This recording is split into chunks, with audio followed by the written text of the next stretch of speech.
Hello everyone, मैं जयप्रकाश आपके अपने YouTube channel UPSC jetting UPSC level में आपका हार्दिक स्वागत करता हूं। तो हम आज आपको बताने वाले हैं कि ये थर्ड ईयर 6 सेम की ज्योग्राफी और उसका पहला पार्ट बताने वाले हैं, जिसका नाम है एरियल फोटोग्राफी, बायो फोटोग्राफी का इतिहास। तो सबसे पहले बायो फोटोग्राफी के बारे में हम आपसे बात करते हैं। तो बायो फोटोग्राफी होती है जो आसमान से ली जाने वाली फोटो को बायो फोटोग्राफी कहते हैं। ये फोटो एरियल फोटोग्राफी, इनको अंग्रेजी में एरियल फोटोग्राफी भी कहते हैं और हिंदी में इसको बायो फोटोग्राफी कहते हैं। इसका अर्थ है वो ये है कि जो बायो फोटोग्राफी होती है वो वायुयानों द्वारा या हेलीकॉप्टर द्वारा, हवाई जहाज द्वारा उड़ाकर आसमान से नीचे की समतल धरातल की फोटो खींची जाती है, उसे एरियल फोटोग्राफी कहते हैं। इसका जो विकास हुआ था वो हम इसके विकास के बारे में बात करते हैं। तो जोसेफ निफ्सी के जो फोटोग्राफर थे, उन्होंने 1826 में अपनी फोटोग्राफी की थी। इन्होंने पहली फोटोग्राफी चार मीनार में की थी, जो कि एक तिरछी फोटोग्राफी के रूप में जानी जाती है। उसके बाद में फ्रांसीसी फोटोग्राफर गार्सिया फेलिक्स और कर्नाटक ने। इसके बाद में 1888 में कनाडा के महासंदेश कैप्टन डेविड ने फोटोग्राफी ली थी। उसके बाद में जॉर्ज और लॉरेंस एक साथ 17 पतंगों को उड़ाया था, जिसके बाद में 17 पतंगों को उड़ाया था। 1903 में जूलियस न्यूयॉर्क ने 71 किलोग्राम के पतंगों को उड़ाकर वीडियोग्राफी की थी। 71 किलोग्राम की जो कैमरे थे, इनमें से इन्होंने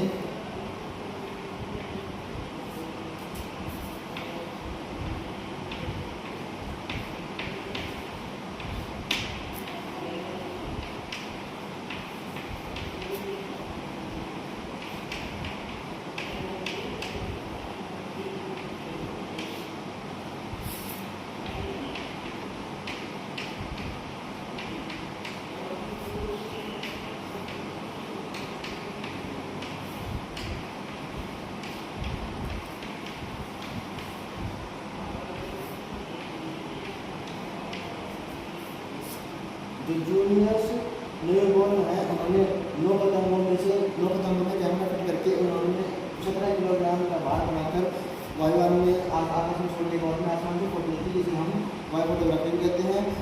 इसमें सबसे पहले वायु फोटोग्राफी में सबसे पहले तोते से फोटो ली गई थी। उसके बाद में पतंग का आविष्कार किया गया था। जब एक पतंग पर कैमरा लगाकर ऊपर आसमान में उड़ाने के बाद में वायु फोटोग्राफी लेते हैं, तो वो बहुत ज़्यादा कठिन होता था। जैसे कि फोटो का जो कैमरा होता था उसका भार अधिक बनने के कारण पतंग उड़ नहीं सकती थी। उन्होंने इसीलिए जूलियस न्यूयॉर्क ने 9 पतंगों को बिठा कर उनके ऊपर कैमरा लगाकर वायु फोटोग्राफी ली थी। जो उनके जो कैमरा लगा था उनका भार था लगभग 71 किलोग्राम का जो भाग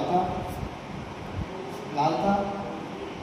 एरियल फोटोग्राफी की क्रांति के बाद में जब ये एरियल फोटोग्राफी की क्रांति हुई, जब 1903 में एरियल फोटोग्राफी की क्रांति के बाद में दो भाइयों ने ऑर्बिट और विल्बर ने इस जोड़ी ने इस कैमरे का आविष्कार किया था सबसे पहले। उसके बाद में 1909 में जब पहली बार एरियल फोटोग्राफी का प्रयोग हुआ था भारत में, तो उसके लिए वायर का प्रयोग करने के बाद जो फोटो ली गई थी उसे सेंटा सिलिका फोटो खींची जाती थी। उसके बाद में भारत के इंडिया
फोटोग्राफी का विकास भारतीय सर्वेक्षण विभाग में जब सीपी गुडर ने पहली बार फोटो ली थी, उसके बाद में भारत में 3 ही ऐसी संस्था हैं जिनके पास फोटो आसमान वायु फोटो लेने की जो परमिशन होती है, वो 3 ऐसी संस्थाएं हैं जिनके पास वायु फोटो होती है।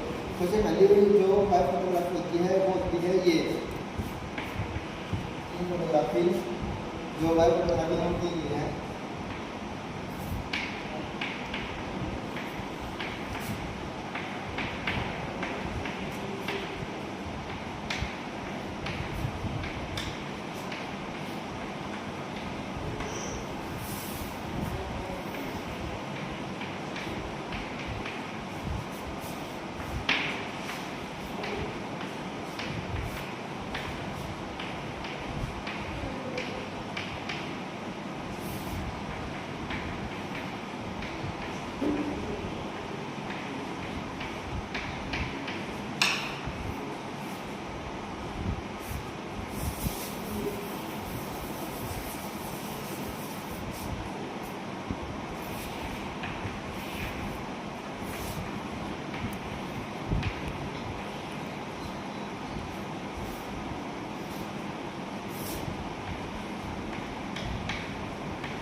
बात करते हैं वायु फोटो के प्रकार की।